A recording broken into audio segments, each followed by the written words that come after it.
Bienvenidos, en esta ocasión vamos a hablar acerca de las fracturas del hueso temporal. Como introducción, tenemos que las fracturas del hueso temporal se presentan en pacientes que han sufrido un traumatismo de alta energía.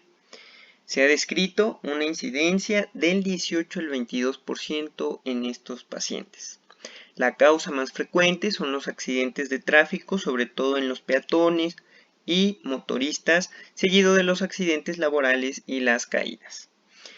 Obviamente, hace falta un esfuerzo considerable para fracturas de hueso temporal, de modo que en ocasiones estas fracturas no llegan a ser estudiadas debido a la gravedad de las lesiones del paciente. Para su valoración es fundamental la tomografía de cráneo como técnica diagnóstica inicial por su rapidez y accesibilidad.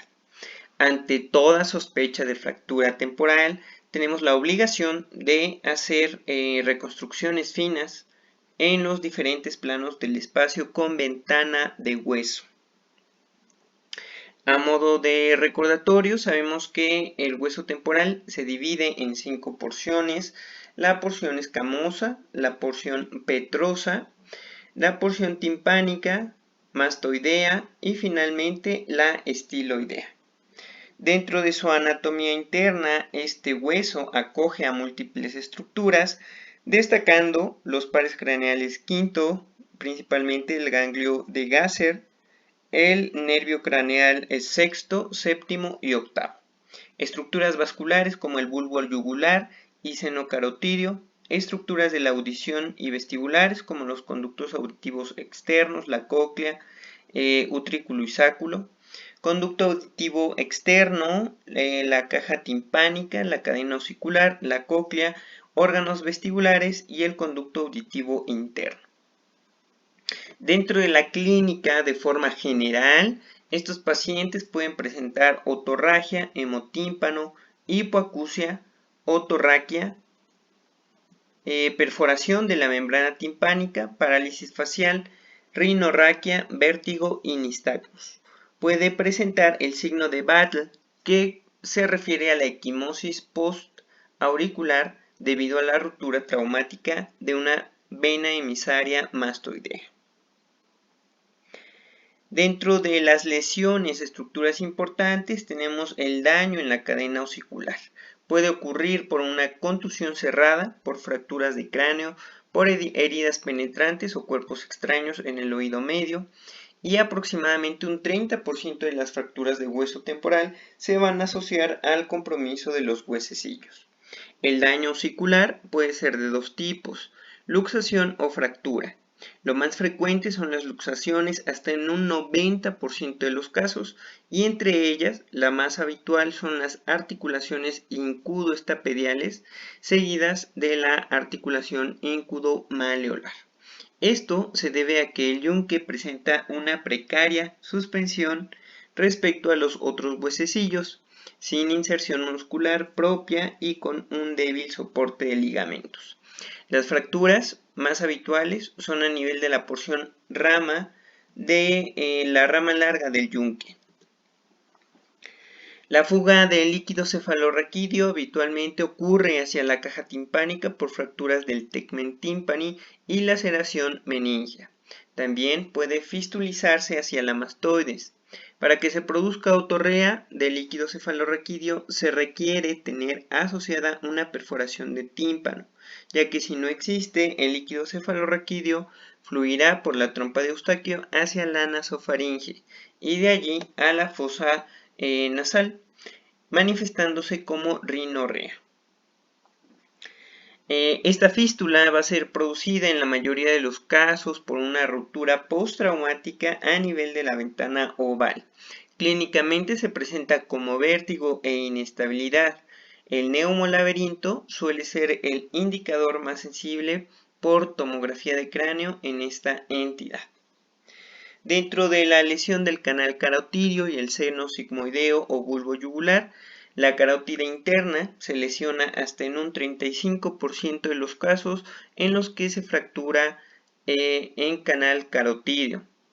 La evaluación angiográfica mediante angiotac y angioresonancia permite evaluar disecciones o hematomas intramurales. De forma similar, lesiones del seno sigmoideo se presentan como hemorragias o trombosis de los mismos, para lo cual la evaluación mediante tomografía de cráneo sin y con contraste permiten evaluar el alcance de la lesión. Dentro de las lesiones de la articulación temporomandibular y de la base del cráneo, cuando se afecta la fosa mandibular, típicamente en fracturas longitudinales, suele aparecer trismus por este tipo de lesión. Tenemos la clasificación clásica de este tipo de fracturas, que fue desarrollada en 1926 por Ulrich y colaboradores, y sigue siendo una de las más utilizadas. Clasifica las fracturas en temporal, de forma longitudinal y de forma transversal, tomando como referencia el eje longitudinal de la pirámide petrosa. Comenzamos con las fracturas longitudinales, como aquí vemos. Son las más frecuentes, hasta en un 80-90% de los casos, y suelen ser secundarias a traumatismos temporoparietales. Presentan una línea de fractura que discurre de lateral a medial, paralela al eje mayor del peñasco. La afectación de la cápsula aórtica es realmente poco frecuente, porque la línea de fractura, como lo vemos, discurre habitualmente por la vía de menor resistencia hacia el ápex petroso, anterior a las estructuras laberínticas hacia la fosa craneal media. Las posteriores a la cápsula aórtica son menos frecuentes y se dirigen al foramen yugular y a la fosa craneal posterior.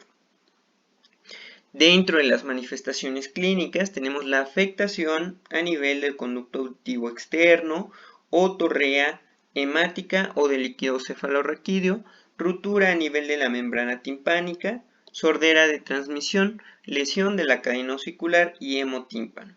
La afectación del nervio facial es también posible en sus porciones timpánica y mastoidea, pero es mucho menos probable el daño al nervio facial.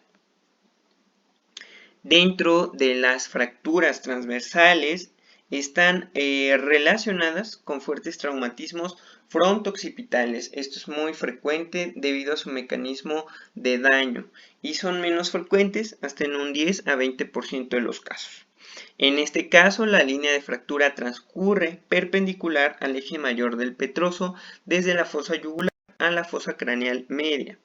Distinguimos así dos tipos, las mediales a la eminencia arcuata, que se asocian más frecuente a lesiones del conducto auditivo interno, y las laterales, que pueden atravesar el laberinto óseo, lesionar la base del estribo y provocar una fístula perilinfática. Ambos tipos están relacionados con sordera neurosensorial y la parálisis facial es más frecuente en este tipo de fracturas, que pueden ser de forma inmediata y completa. Dentro del cuadro clínico, los pacientes van a presentar por lesión en la cápsula aórtica hipoacusia de tipo neurosensorial, acompañada de acúfeno, vértigo, parálisis facial, otoscopía puede estar ya sea normal o puede contener un hemotímpano. Aquí vemos unas imágenes de tomografía axial computarizada con ventana ósea, donde vemos claramente la fractura transversal.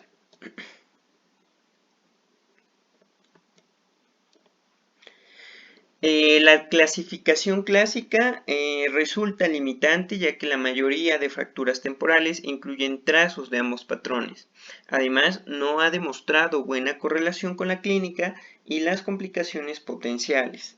En 1992, Goralev y Jackley intentan complementar introduciendo el concepto de fractura mixta y oblicua, que, aunque permite una descripción anatómica más adecuada, no soluciona sus deficiencias en cuanto a la correlación clínica. Dentro de las nuevas clasificaciones, posteriormente se han desarrollado varias nuevas clasificaciones, y la que ha aprobado una mayor correlación clínica es la propuesta por Kelly y Tammy en 1994, atendiendo a la afectación de la cápsula óptica. Esta clasificación es complementaria a la anterior y depende de la afectación del laberinto óseo, es decir, cóclea, vestíbulo y canales semicirculares. Con respecto a esta clasificación de Kelly y Tami, las fracturas que respetan la cápsula óptica son las más frecuentes, hasta un 94-97% de los casos, y son secundarias a traumatismos temporoparietales. Tienen una incidencia aumentada de sordera de transmisión debido a lesión de la cadena osicular. Por otra parte, las lesiones que afectan la cápsula óptica son menos frecuentes, del 3 al 6% de los casos, y suelen ser secundarias a traumatismo occipital y tienen una incidencia aumentada de sordera neurosensorial, parálisis facial y fístula de líquido cefalorraquídeo. Para su diagnóstico es importante el implemento de la tomografía axial computarizada. Si se sospecha de una fractura de hueso temporal, se recomienda realizar un TAC de cráneo inmediatamente con especial atención al hueso temporal, es decir, con ventana ósea. La evaluación de la audición: se pueden utilizar las pruebas auditivas con diapasón de Weber y Rine durante el examen físico, que permite distinguir la hipoacusia de conducción de la neurosensorial. No obstante, se necesita una audiometría formal en todos los pacientes con fracturas del hueso temporal. Dentro de la evaluación de la función del nervio facial, si existe parálisis facial, está justificada la prueba eléctrica del mismo. Se puede realizar reflejo estapedial para ver localización de la lesión a nivel del nervio facial. El tratamiento incluye controlar las lesiones del nervio facial, la hipoacusia, la disfunción ventricular y filtración de líquido cefalorraquídeo. Si aparece una parálisis facial total inmediata con pérdida de la respuesta eléctrica, se justifica la exploración quirúrgica. La parálisis facial de inicio tardío o incompletas siempre resuelven con tratamiento conservador, que incluye un ciclo de corticoides que se disminuye de forma gradual. Por su parte, la hipoacusia de conducción se trata mediante reconstrucción de la cadena osicular, si es necesario, semanas o meses después de la lesión, y suelen conseguir buenos resultados. En cuanto a la hipoacusia neurosensorial, será permanente y no existen tratamientos médicos ni quirúrgicos capaces de mejorar la audición. En las infrecuentes hipoacusias neurosensoriales fluctuantes puede estar indicada la timpanotomía exploradora para descartar una fístula perilinfática. Finalmente, los pacientes con fractura de hueso temporal y otorrea de líquido cefalorraquídeo deben ser internados por el alto riesgo de meningitis. Las filtraciones suelen interrumpirse de forma espontánea dentro de unos pocos días, aunque a veces es necesario un drenaje lumbar o un cierre quirúrgico del defecto. El conducto auditivo no se irriga ni se manipula y los antibióticos profilácticos se utilizan en algunas instituciones.